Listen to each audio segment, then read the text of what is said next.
4 ናቸው የንስሐ መግቢያ መንገዶች። አንደኛ ቃል በቃል ገጽ በገጽ ቀርባችሁ ይሄን አድርጌያለሁ ቅጣት መቀበል። 2 በወረቀት ጽፎ መስጠት። ውዳሴ ማርያም ሰኞ ውዳሴ ማርያም እንድምታ ላይ ያቺ ሴት የታደለች ጽፋ ኃጢአቷን አባቴ እንዳልሰጠው አፈረች። አባቴ ይፋቅልሽ በለኝ። ገለጥ ስታደርገው አንድ ቀርታለች።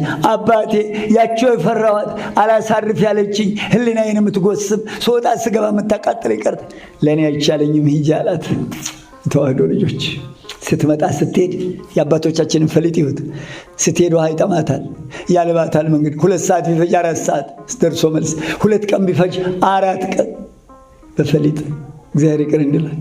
በይ ስትመለሽ ሞቶ ታገኘዋለሽ ሳትጠራጠሪ አስከሬኑ ላይ ጣላት። እስከዚህ ድረስ ነው የአባቶቻችን ስልጣን። የተዋህዶ ልጆች አረ እነዚህን አባቶች እንጠቀምባቸው። ካህናትን እኮ የሾመ እግዚአብሔር ነው። ስልጣን ድውይ ፈውሱ፣ ለምጽ አንጹ፣ ሙት አንሱ፣ በከንቱ ተቀበላችሁ በከንቱ ስጡ፣ እስከ ዓለም ፍጻሜ እኔ ከእናንተ ጋር ነኝ፣ ወደ ዓለም ሁሉ ሂዱ እኮ ነው ያለው። እንዴት ያለ ሹመት ነው! ድውይ መፈወስ፣ ሙት ማንሳት።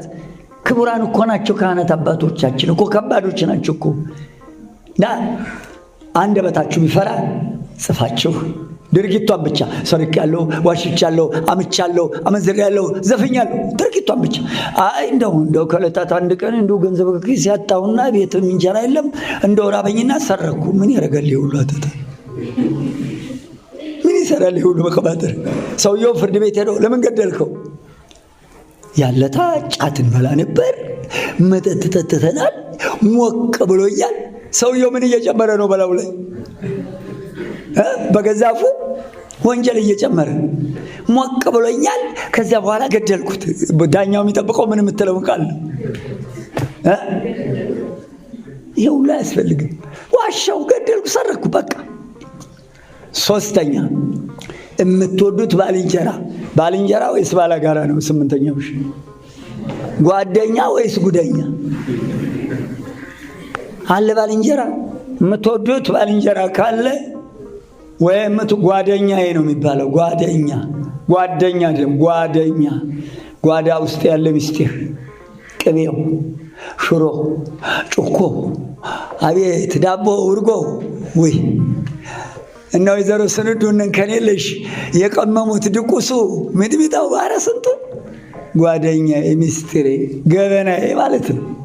እውነት ጓደኛ ካለ እናት ልጅ ይኸውልህ ነፍስ አባቴ መምሬ ገሌ ናቸው፣ ስሜን እንዳትነግር ግን የነፍስ ልጅ ሆኖ በላቸው። እርሶን ለማየት ፈርቶ አብሮ ስለኖረ አቤት ይህን ኃጢአት እንዴት ይሰራል ብለው ይታዘቡኛል ብሎ እኔን ልኮኛል። ግን እንዲህ የምትልኩት ወንደኛ አለ? ገና አንድ ነገር የጓዴ ትላንትና አንድ ሚስጥር ልንገርህ፣ ገና ሚስጥር ነው ሲለው እዚህ ጋር ይሸቀሽቃል፣ ይወቀዋል። አውራ ይለዋል። ገና ሳይጨርስ የእናቴ ልጅ እውነተኛ ጓደኛ ካለህ ይኸውልህ ይህን ሰርቻለሁ ጻፍና ስጠው። አባቴ ልጆ ነው ይኸው ኃጢአቴን ተቀበልልኝ ብለዋል ብሎ ያ ወረቀቱን ይሰጣል፣ ወይ በቃል አስጠንቶ ይልከዋል። እግራቸው ስር ድፍት ብሎ ቅጣቱን ተቀብሎለት ይመጣል። እግዚአብሔር ይፍታህ ብለዋል ሲሉኝ አቤት አባቴ ይፍቱኝ። ያ ተራራ የማይከልለው ደመና የማይገርደው አምላክ እዛ ሆኖ ይፍቱ ሲል እሱ እስከሚመለስ ድረስ በግንባሩ ተደፍቶ ተንበርክኮ ነው የሚጠብቀው። እዛ እግዚአብሔር ይፍታህ ሲሉ ከራስ ጠጉር እስከ እግር ጥፍሩ የያዘው አስሮት የነበረ የኃጢአት ሰንሰለት አብሎ ይወርድለታል። ከዚያ በኋላ ቅጣቱን በደንብ ተረድቶ ይዞለት ይመጣል፣ ይጨርሳል። ያችግታል። 3ኛው የማይታወቅበት ደብር ሄደህ ሸምገል ያሉ ካህን በመድኃኔዓለም በመብርሃን አባቴ አይለፉኝ፣ ይገላግሉኝ፣ በኃጢአት ታስሬ መጥቻለሁ፣ ይፍቱኝ።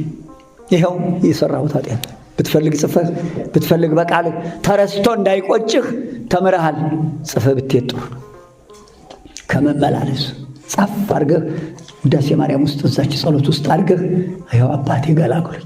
ያውቃሉ አባቶቻችን የተዋሉት። ያዕቆብ ስንት ምዕራፍ ነው? 5 ምዕራፍ መሰለኝ። ያዕቆብ ለወንድምህ ኃጢአትን ለምትወደው ባልንጀራህ ንገር ይላል። ሌላው የማታውቅበት ደብር ሄደህ በቀጥታ ተቀብለህ ከፈለጉ ብለህ አባት ከሆኑ እንዳትረሳው፣ በዛ ያለ ኃጢአት ሰርት ከሆነ የሰጡት እንዳይጠፋበት ያችን ጽፈው ይኸው ለንስሐ አባት ወስደው ስጣቸው ይህንን እንድትፈጽም ይላሉ። ሄዶ አባቱ ጋር መጡ። ይኸውልዎት ጉዴ ብዙ ነበር፣ እርሶን ለመናገር ይታዘቡኛል ብዬ ፈርቼ የማያውቁበት ገዳም ሄጄ ኃጢአቴን ጨርሼ መጣሁ። የተሰጠኝ ቅጣት ነበብ ያደርጉና አለዚያም በቃሉ ይሄን አልጾም ብለውኛል ይላል። ይቀበላል። እሳቸውም እግዚአብሔር ይፍታ እንኳን ገላገለህ ልጄ በርታ ይሉታል። ባገኙት ቁጥር የደረስክ ስግደቱን እየሰገድክ ነው፣ ምጽዋቱንስ ጾሙንስ ይጠይቁታል፣ ይከታተሉታል። ሲጨርስ ወዲያ ወደ ስጋው ደግሞ